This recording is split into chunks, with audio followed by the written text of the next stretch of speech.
In this video, I'm going to teach you how to transfer crypto from Robinhood to crypto.com. This is perfect if you're consolidating assets or moving to a more feature-rich exchange. Let's get started.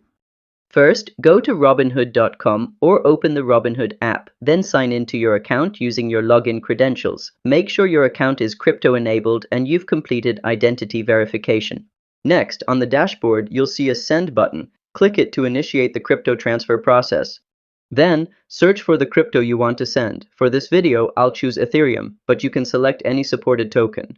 After that, click Enter Address and paste the wallet address that you copied from your crypto.com account. Make sure the address and blockchain network are correct to avoid any issues.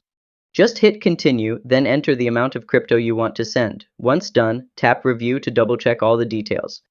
Now, review everything carefully, including the network and destination. Then click Submit to complete your transfer. And that's how to transfer crypto from Robinhood to crypto.com. If this helped you out, don't forget to like this video and subscribe to How to Tutor for more fast and simple guides. See you next time!